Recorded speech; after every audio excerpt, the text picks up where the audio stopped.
नमस्कृत्य नरं चैव नरोत्तमं देवीं सरस्वतीं व्यासं ततो जयमुदीरयेत्। ओम नमो भगवते वासुदेवाय, ओम नमः पितामहाय, ओम नमः प्रजापतिभ्यः, ओम नमः कृष्णद्वैपायनाय, ओम नमः सर्वविघ्नविनायकेभ्यः।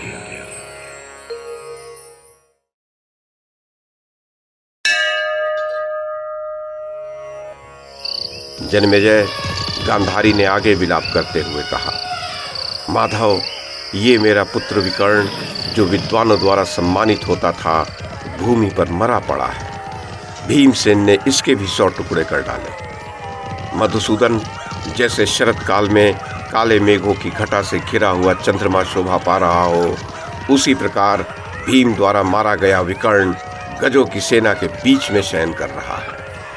निरंतर धनुष लिए रहने से इसकी विशाल हथेली में गट्ठा पड़ गया है।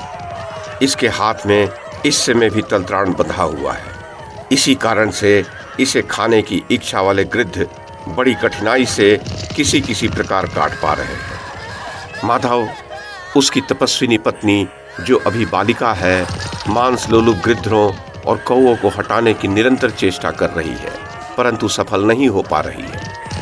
पुरुष प्रवर माधव, विकर्ण नवयुवक देवता के समान कांतिमान, शूरवीर, सुख में पला हुआ तथा सुख भोगने के ही योग्य था, परंतु आज धूल में लौट रहा है। युद्ध में कर्णी, नालीक और नाराचों के प्रहार से इसके मरण स्थल विदीर्ण हो गए। तब भी इस भरतभूषण वीर को अभी तक लक्ष्मी छोड़ नहीं रही है। इसकी अंग कांति बनी हुई है। जो शत्रु समूहों का संहार करने वाला था, वो दुर्मुख प्रतिज्ञा पालन करने वाले संग्राम शूर भीमसेन के हाथों मारा जाकर समर में सम्मुख शयन कर रहा है। तात श्री कृष्ण, इसका मुख हिंसक जंतुओं द्वारा आधा खा लिया गया है। इसी कारण से सप्तमी के चंद्रमा की भांति सुशोभित हो रहा है। श्री कृष्ण, देखो मेरे इस रणशूर पुत्र का मुख कैसा तेजस्वी है। पता नहीं मेरा यह वीर पुत्र किस प्रकार शत्रुओं के हाथ से मारा जाकर धूल पाक रहा है। सौम्य, युद्ध के मुहाने पर जिसके सामने कोई ठहर नहीं पाता था, उस देवलोक विजयी दुर्मुख को शत्रुओं ने कैसे मार डाला। मधुसूदन, देखो जो धनुर्धरों का आदर्श था, वही ये धृतराष्ट्र का पुत्र चित्रसेन मारा जाकर पृथ्वी पर पड़ा हुआ है। विचित्र माला और आभूषण धारण करने वाले उस चित्रसेन को घेर कर शोक से कातर हो रोती हुई युवतियां हिंसक जंतुओं के साथ उसके पास बैठी हैं। श्री कृष्ण, एक ओर स्त्रियों के रोने की ध्वनि है, तो दूसरी ओर हिंसक जंतुओं की गर्जना हो रही है। ये अद्भुत दृश्य मुझे विचित्र प्रतीत हो रहा है। माधव, देखो वो देवतुल्य नवयुवक विंशति, जिसकी सुंदरी स्त्रियां सदा सेवा किया करती थीं, आज विध्वस्त होकर धूल में पड़ा है। श्री कृष्ण, देखो बाणों से इसका कवच छिन्न भिन्न हो गया है। युद्ध में मारे गए इस वीर विविंशति को गिद्ध चारों ओर से घेर कर बैठे हुए हैं। जो शूरवीर समरांगण में पांडवों की सेना के भीतर घुसकर लोहा ले रहा था, वही आज सत्पुरुषोचित वीर शैया पर शयन कर रहा है। श्री कृष्ण, देखो विविंशति का मुख अत्यंत उज्ज्वल है।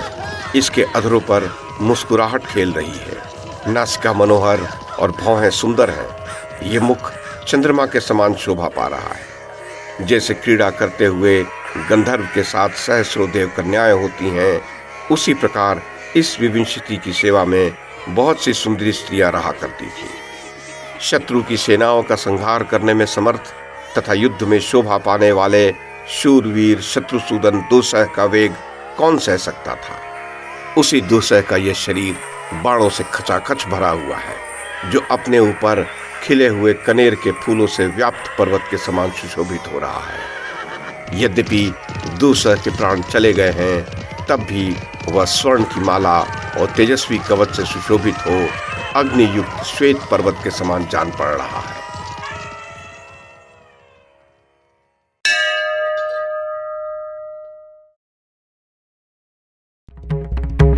YouTube के माध्यम से महाभारत की कथा को एक श्रृंखला के रूप में प्रस्तुत करने का हमारा ये प्रयास यदि आपको सराहनीय लगा हो तो कृपया इस कड़ी को लाइक और शेयर करें, चैनल को सब्सक्राइब करें और बेल आइकन को दबाएं। साथ में अन्य लोगों को भी देखने के लिए प्रेरित करें। धन्यवाद और नमस्कार।